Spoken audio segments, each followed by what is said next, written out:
Testemunho CCB, jovem curou mieloma múltiplo na oração, Congregação Cristã no Brasil. O jovem Mateus, de 23 anos, estava sentado na cadeira da sala de espera do hospital, com as mãos trêmulas e o coração apertado. O médico havia acabado de confirmar o diagnóstico: mieloma múltiplo, um câncer agressivo na medula óssea. As palavras do especialista ecoavam em sua mente como um martelo: tratamento longo, quimioterapia, transplante de medula, chances variáveis. Ele abaixou a cabeça, sentindo o peso da notícia como se fosse uma pedra sobre os ombros.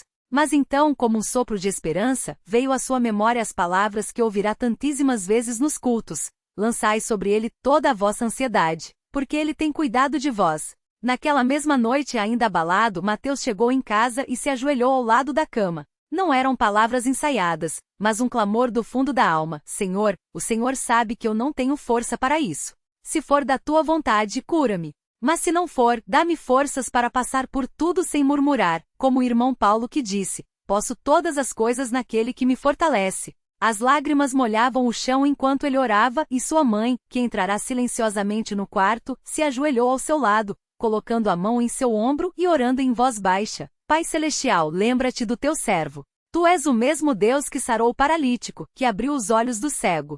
Não olhes para a nossa fraqueza, mas para a tua misericórdia. Os dias seguintes foram de uma luta interna. Mateus começou a quimioterapia, e os efeitos colaterais eram brutais: náuseas, fraqueza, dores que pareciam não ter fim. Mas em meio àquilo, algo acontecia nos cultos. Sempre que os irmãos se reuniam, as orações por ele eram fervorosas. Uma irmã idosa, Dona Maria, que mal conseguia andar por causa da artrose, se levantava com dificuldade todas as vezes que o nome de Mateus era mencionado e, com as mãos erguidas, clamava: Senhor, este jovem é teu. Não deixes que o inimigo se alegre com a sua dor. Outro irmão, o João, que trabalhava na construção civil, todos os dias antes de começar seu serviço, parava por alguns minutos, tirava o boné e orava em voz alta no canteiro de obras: Deus Todo-Poderoso, lembra-te do Mateus. Fortalece-o, como fortaleceste a Daniel na cova dos leões. Uma tarde, após uma sessão de quimioterapia particularmente difícil, Mateus estava deitado no sofá, sem forças nem para levantar a cabeça. Sua irmã, Ana, sentou-se ao seu lado e começou a ler salmos em voz alta. Quando chegou ao Salmo 30, versículo 2, Senhor, meu Deus, a ti clamei por socorro, e tu me saraste, Mateus sentiu algo estranho. Era como se uma paz que não vinha das circunstâncias enchesse seu peito. Ele virou o rosto para Ana e disse, com voz fraca mas firme: Irmã, eu sinto que Deus vai me curar. Não sei como, não sei quando, mas Ele vai. Ana sorriu com os olhos cheios d'água e respondeu: Eu também sinto, irmão. A fé não é só acreditar que Ele pode, é saber que Ele vai. Os exames de acompanhamento começaram a mostrar algo inesperado. Os níveis das proteínas que indicavam a atividade do câncer, que deveriam estar subindo ou pelo menos estabilizados, estavam caindo. Primeiro, os médicos atribuíram a uma possível resposta positiva à quimioterapia. Mas quando, em apenas 3 meses, os marcadores estavam quase indetectáveis, o oncologista, surpreso, chamou Mateus em seu consultório e disse: Isso não é comum. Em casos como o seu, a melhora é lenta, se é que vem. Alguma coisa diferente está acontecendo. Mateus, sem hesitar, respondeu: Doutor, eu tenho sido muito orado. Deus está me curando. O médico, que não era crente, apenas balançou a cabeça, como se não soubesse o que dizer, e anotou no prontuário: resposta atípica. Reavaliar em 30 dias. Mas o melhor ainda estava por vir. Na reunião de oração daquela semana, Mateus se levantou e deu um testemunho que deixou muitos irmãos chorando. Irmãos, eu não tenho palavras para agradecer a Deus e a vocês. Ontem eu estava lendo a Bíblia e parei em Marcos 5, onde Jesus diz para a mulher que tinha um fluxo de sangue: Tua fé te salvou. Eu senti o Espírito Santo me falando que a minha cura já estava consumada. Não pelos médicos, não pelos remédios, mas pela fé em Cristo. Ele fez uma pausa, engolindo o choro, e continuou: Hoje de manhã eu acordei e senti uma força no corpo que não sentia há meses. Não é só alívio, é como se algo dentro de mim estivesse novo. Um irmão da congregação, emocionado, se levantou e disse: Glória a Deus! Isso é milagre, irmãos. O mesmo Deus que operou em Mateus opera em cada um de nós. E assim foi. Nos exames seguintes, não havia mais nenhum sinal do mieloma. Os médicos, perplexos, chamaram de remissão espontânea, mas Mateus e todos os irmãos sabiam a verdade. Era a mão poderosa de Deus respondendo às orações de um povo que não desistiu de clamar. Naquele domingo, quando Mateus subiu ao púlpito para dar seu testemunho completo, a congregação inteira se levantou, e por vários minutos, só se ouviam louvores e ações de graças. Uma irmã gritou: Aleluia! O Deus que sara é o mesmo que perdoa, e muitos caíram de joelhos, chorando não só pela cura de Mateus, mas pelas suas próprias lutas, renovando a esperança de que Deus ouve e age. Mas a história não terminou ali. Mateus, que antes era um jovem quieto e às vezes até desanimado na fé, se tornou um exemplo vivo do poder da oração. Ele passou a visitar outros enfermos no hospital, levando a palavra de ânimo e orando com eles. Uma vez encontrou uma senhora com câncer em estágio avançado, desolada, e lhe disse: Irmã, eu também estive onde a senhora está. Mas Deus é fiel. Se ele me tirou daquela cova, pode tirar a senhora também. A mulher, incrédula a princípio, começou a frequentar os cultos, e meses depois, também deu seu testemunho de cura. Foi o Mateus que me trouxe aqui, ela disse, com os olhos brilhando. Ele me falou de um Deus que não desiste da gente. E assim a fé de Mateus se tornou um farol.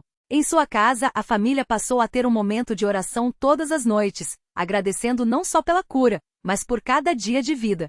Sua mãe, que sempre foi uma mulher de muita oração, agora tinha ainda mais motivo para agradecer. Filho, eu via você sofrendo e pedi a Deus: Senhor, se não for para curar, dá-me forças para ver meu filho partir com fé. Mas ele é tão bom que não só curou como usou você para abençoar outros, ela lhe disse uma noite, enquanto seguiam de mãos dadas para o culto. Hoje, anos depois, Mateus é um dos irmãos mais ativos na congregação.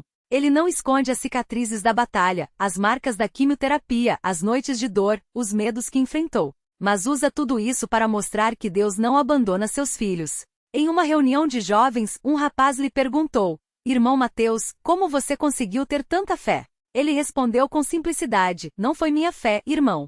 Foi a fé de muitos irmãos orando por mim. Foi a fé de ver minha mãe de joelhos, do irmão João orando no canteiro de obras, da irmã Maria que mal podia andar, mas se levantava para clamar por mim. A fé verdadeira não é só minha, é de todo o corpo de Cristo. E então, como sempre fazia, ele convidou todos a orarem juntos, porque sabia que onde 2 ou 3 estão reunidos em seu nome, ali está o Senhor no meio deles. E assim, a história de Mateus se tornou mais um capítulo vivo do poder de Deus na congregação cristã no Brasil. Não por causa de homens, não por mérito próprio, mas pela graça do Senhor, que ouve o clamor do seu povo e age com misericórdia. Que este testemunho sirva para fortalecer a fé de quem lê, lembrando que nas palavras do salmista: Bendize, ó minha alma, ao Senhor, e não te esqueças de nenhum de seus benefícios. É Ele que perdoa todas as tuas iniquidades e sara todas as tuas enfermidades. Amém. A vida de Mateus depois da cura não foi um caminho de rosas, mas uma jornada de gratidão constante. Cada manhã, ao acordar, ele olhava para o teto do seu quarto e sussurrava: Senhor, mais um dia que o Senhor me concede. Que a minha vida seja para a tua glória. Não eram palavras vazias, mas um coração que tinha experimentado o peso da morte e agora vivia na leveza da graça. Ele não esquecia das noites em que, fraco demais para se levantar, sua mãe lhe trazia um copo d'água e orava baixinho ao seu lado, enquanto as lágrimas escorriam pelo rosto dela. Filho, o Senhor não nos desampara, ela repetia, mesmo quando os médicos balançavam a cabeça sem esperança. E foi essa memória que o sustentou nos dias difíceis que vieram depois. Porque a cura não apagou as sequelas. Havia dias em que as pernas doíam como se ainda estivessem cheias daqueles medicamentos fortes. Às vezes, ao se curvar para amarrar os sapatos, uma pontada no peito fazia parar, como um lembrete de que aquele corpo tinha sido marcado pela doença. Mas Mateus não reclamava. Em vez disso, ele via aquilo como um sinal de que Deus o tinha guardado para algo maior. Se o Senhor permitiu que eu sentisse um pouco da dor, foi para que eu nunca esquecesse de valorizar a saúde que Ele me deu. Dizia aos irmãos que o perguntavam como ele conseguia sorrir mesmo nos dias ruins. Um domingo depois do culto, o irmão Antônio, um homem já de idade que tinha visto Mateus crescer na congregação, se aproximou dele com os olhos brilhando. Lembra quando você era só um garoto e corria pelos corredores da igreja, irmão Mateus? Eu me lembro de você brincando de esconde-esconde atrás dos bancos. E hoje, vejo você aqui de pé forte, louvando a Deus depois de tudo que passou. Isso me faz crer que o Senhor não só cura, como também restaura a alegria da nossa juventude.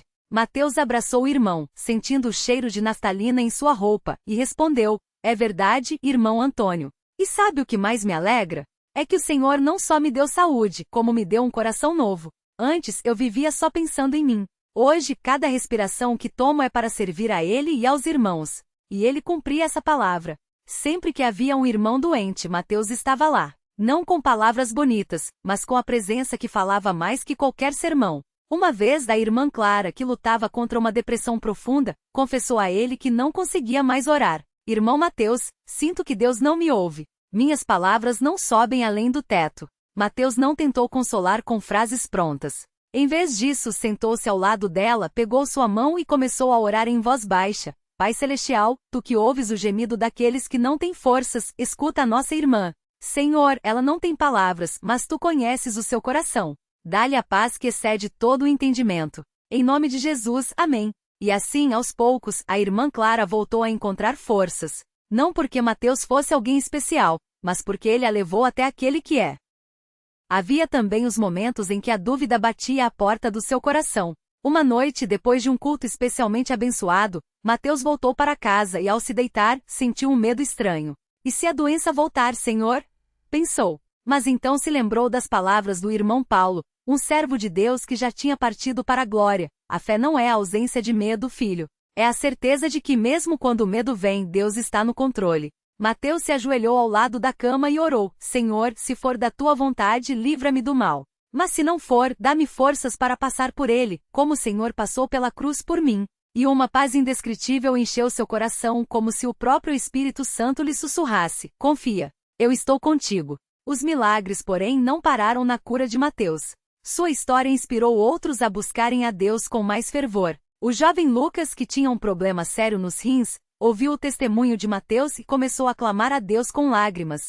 Os médicos tinham dito que ele precisaria de um transplante, mas Lucas, com a fé simples de quem acredita na palavra, disse: se Deus curou o irmão Mateus, ele pode me curar também. E assim, semana após semana, os irmãos oravam por ele. Até que, em um exame de rotina, os médicos ficaram estarrecidos. Os rins estavam funcionando normalmente. Isso não tem explicação médica, disse um deles. Mas Lucas sorriu e respondeu: tem sim, doutor. Tem o nome de Jesus. E assim a congregação toda se enchia de alegria. Não era uma alegria barulhenta, cheia de espetáculos, mas aquela paz profunda que só vem quando se vê a mão de Deus agindo. As irmãs mais velhas, como Dona Rosa, que já tinha visto muitas batalhas na vida, diziam: antigamente a gente ouvia falar de milagres nos tempos dos apóstolos. Mas hoje, aqui mesmo entre nós, o Senhor continua fazendo maravilhas. Isso é prova de que ele não mudou.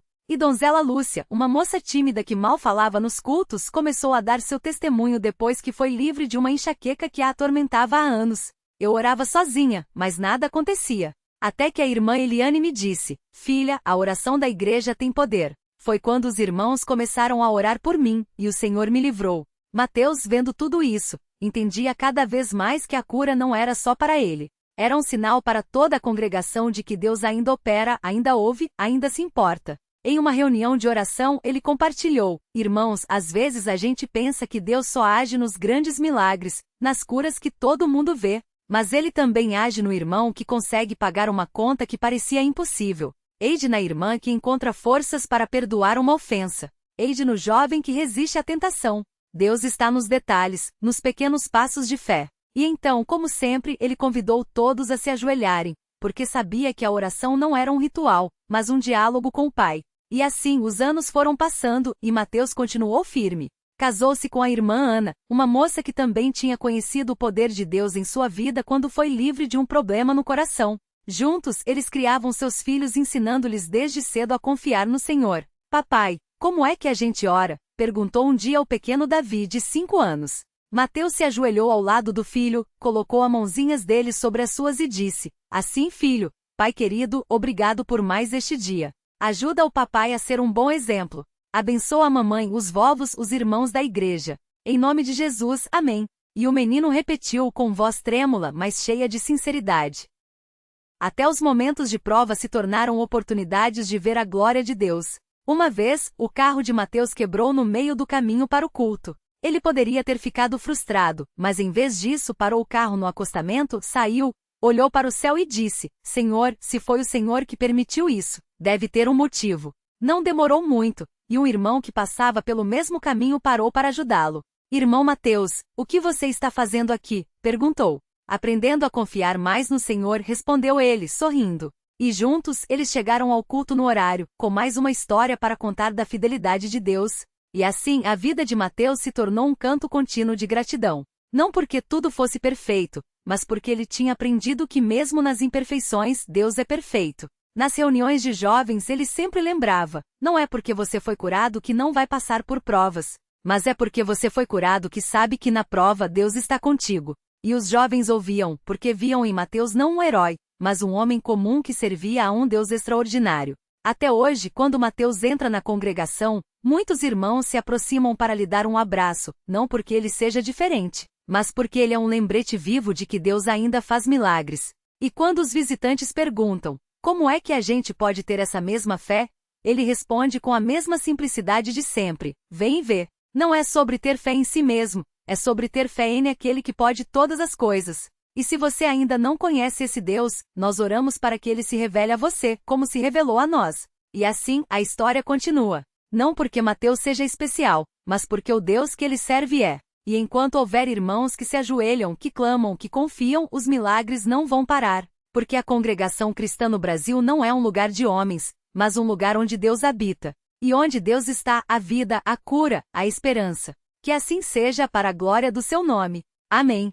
A vida de Mateus depois da cura não foi um caminho sem pedras, mas cada passo se tornou uma oportunidade de ver a mão de Deus agindo de maneiras que só quem está atento ao Espírito pode perceber. Ele não se tornou um pregador famoso nem um líder procurado por multidões, mas continuou sendo aquele irmão que sentava nos bancos da congregação, que participava das reuniões de oração e que, com um sorriso simples, falava do amor de Deus como quem fala de algo que vive todos os dias. E era justamente essa simplicidade que tocava os corações. Um domingo, depois do culto da manhã, uma irmã chamada Ana, que havia perdido o marido há pouco tempo, se aproximou dele com os olhos cheios de lágrimas. Irmão Mateus, eu não aguento mais esta dor. Cada dia parece mais pesado. Como o Senhor conseguiu ter paz depois de tudo que passou? Mateus não respondeu com palavras bonitas, mas com a verdade que ele mesmo havia aprendido no sofrimento. Irmã, eu também chorei. Também gritei com Deus em muitas noites. Mas foi nessas noites que ele me ensinou a confiar, não nas minhas forças, mas nas dele. A paz não vem quando a dor some, mas quando a gente entrega a dor nas mãos dele. E ali mesmo, no pátio da congregação, entre irmãos que passavam e cumprimentavam, eles se ajoelharam. Mateus orou não com palavras ensaiadas, mas com o coração quebrantado, pedindo que Deus consolasse aquela irmã como só ele pode consolar. Não houve relâmpagos nem vozes do céu. Mas nos dias seguintes, Ana começou a sentir um alívio que não vinha dela mesma. Não era que a saudade tinha sumido, mas era como se Deus lhe desse forças para carregar aquele peso sem ser esmagada por ele. E ela passou a testificar: não foi que Deus tirou a minha dor, mas ele me deu a sua presença. E isso faz toda a diferença. Outro dia, durante uma reunião de jovens, um rapaz chamado Lucas, que havia se afastado da congregação por causa de dúvidas, levantou a mão e perguntou: como a gente pode ter certeza que Deus ouve as nossas orações? Às vezes parece que a gente fala sozinho. Mateus não respondeu logo. Em vez disso, pediu que todos fechassem os olhos e lembrassem de um momento em que sentiram Deus perto. Depois, com voz firme, disse: a certeza não vem porque a gente sente algo diferente a cada oração. Vem porque a palavra de Deus diz que Ele ouve. Vem porque quando a gente olha para trás, vê que Ele sempre esteve conosco, mesmo quando a gente não percebia. E vem porque quando a gente ora com fé, não é a gente que está sozinho, é Deus que está conosco. E para mostrar isso na prática, Mateus convidou Lucas para participar da próxima vigília de oração. Não para que ele visse um milagre espetacular, mas para que ele experimentasse a presença de Deus no meio dos irmãos. Naquela noite, enquanto os irmãos oravam uns pelos outros, Lucas sentiu algo que não podia explicar. Não era um arrepio nem uma emoção passageira, mas uma paz que enchia o coração. Depois ele confessou: pela primeira vez, entendi que oração não é só pedir, é estar com Deus. E isso mudou tudo. Os milagres na vida de Mateus não pararam por aí. Certa vez, um irmão da congregação, o irmão João, estava desempregado há meses e já não sabia mais o que fazer. A família dependia dele, e a cada dia a situação ficava mais difícil. Um sábado à tarde, depois da reunião de doutrina, Mateus o chamou para um canto e disse: irmão, a gente vai orar agora mesmo. Não é para Deus resolver do jeito que a gente quer, mas do jeito que Ele sabe que é melhor. Eles se ajoelharam ali mesmo, e Mateus orou com uma fé que não duvidava: Pai, o Senhor conhece a necessidade do nosso irmão. Não pedimos riqueza, mas pedimos o pão de cada dia. E sabemos que o Senhor nunca falha. Na segunda-feira seguinte, o irmão João recebeu uma ligação de uma empresa onde havia se candidatado meses antes. O emprego não era dos melhores, mas era suficiente para sustentar a família. E o mais surpreendente é que no mesmo dia, um irmão da congregação, sem saber da situação, lhe ofereceu um auxílio que cobriu justamente as dívidas mais urgentes. Quando João contou isso no culto de ação de graças, muitos choraram não pelo dinheiro, mas porque viam claramente a mão de Deus agindo. Não foi coincidência, disse Mateus depois. Foi Deus mostrando que Ele se importa com cada detalhe da nossa vida. E assim, a cada dia, a fé de Mateus se tornava um farol para os irmãos. Não porque ele fosse perfeito, mas porque ele mostrava que Deus é fiel mesmo quando nós falhamos. Uma vez, ele mesmo confessou em uma reunião: eu já tive medo, já duvidei, já pensei que Deus tinha me abandonado. Mas foi nessas horas que ele me mostrou que a minha fé não precisa ser forte, só precisa estar nas mãos dele. E essa humildade fazia com que os irmãos confiassem nele, porque sabiam que ele não falava de um Deus distante, mas de um Deus que ele conhecia de perto. Certa vez, uma irmã chamada Maria, que lutava contra uma depressão profunda, procurou Mateus depois do culto. Eu não consigo mais orar, ela disse, com a voz trêmula. Sinto que Deus não me ouve. Mateus não deu conselhos vazios. Em vez disso, disse: então hoje eu oro por você. E enquanto você não consegue, eu vou estar aqui intercedendo. E assim fez. Todos os dias por semanas, Mateus orava por Maria, mesmo quando ela não tinha forças para acreditar. Até que num domingo Maria se levantou no culto e disse entre lágrimas: Deus me ouviu. Não porque eu merecia, mas porque Ele é bom. E foi através das orações do irmão Mateus que ele me trouxe de volta.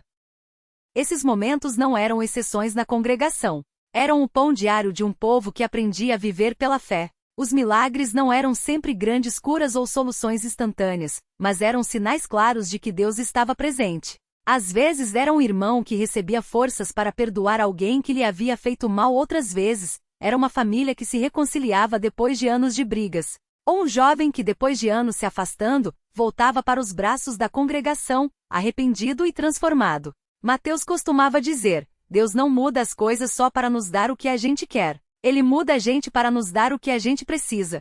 E essa verdade se confirmava a cada história que surgia na congregação. Como a da irmã Clara, que havia perdido a esperança de ter filhos e depois de anos de oração, recebeu a notícia de que estava grávida. Ou como a do irmão Pedro, que depois de uma cirurgia de risco, acordou do coma e o primeiro pedido que fez foi para que os irmãos cantassem um hino de gratidão. Em uma das vigílias, enquanto os irmãos oravam em silêncio, Mateus sentiu o Espírito lhe mover o coração para falar. Ele se levantou e disse: irmãos, às vezes a gente acha que Deus só age nos grandes momentos. Mas Ele está nos pequenos também. Está no irmão que visita o doente quando ninguém mais vai. Está na irmã que ora sozinha pelo filho rebelde. Está no jovem que, mesmo sendo zombado na escola, não tem vergonha de dizer que serve a Deus. Esses são os verdadeiros milagres. Vidas mudadas, corações quebrantados, almas salvas.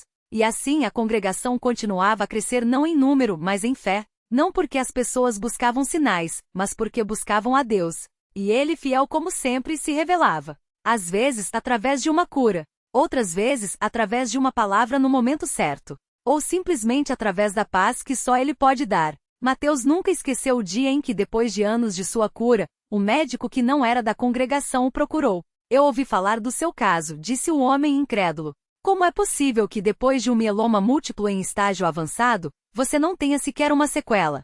Mateus sorriu e respondeu: não foi a medicina. Foi Deus. E se o Senhor quiser conhecer esse Deus, eu tenho o maior prazer de apresentá-lo. O médico não se converteu na hora, mas começou a frequentar as reuniões. E aos poucos, viu que ali não havia fanatismo nem exaltação humana, mas um povo simples que servia a um Deus poderoso. Até que numa noite de oração, ele mesmo se ajoelhou e entregou a vida a Cristo. Depois confessou: eu vi a ciência falhar, mas aqui, eu vi Deus agir. E isso não tem explicação, a não ser que Ele é real. Os anos passaram, e Mateus continuou na mesma congregação, agora com alguns fios brancos no cabelo, mas com o mesmo fogo no coração. Ele não era mais o jovem que havia sido curado, mas um homem que a cada dia aprendia mais a confiar. E a cada novo irmão que chegava com dúvidas ou sofrimentos, ele repetia a mesma coisa: Deus não prometeu que a vida seria fácil, mas prometeu que nunca nos deixaria sozinhos. E isso é suficiente. Numa tarde de sábado, enquanto ajudava a preparar a sala para a reunião de doutrina,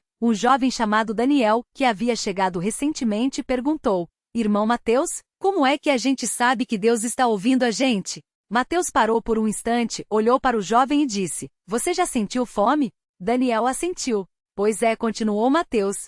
Quando a gente ora com fé, é como se a gente dissesse a Deus: Senhor, eu tenho fome de ti. E ele nunca deixa os seus filhos passarem fome.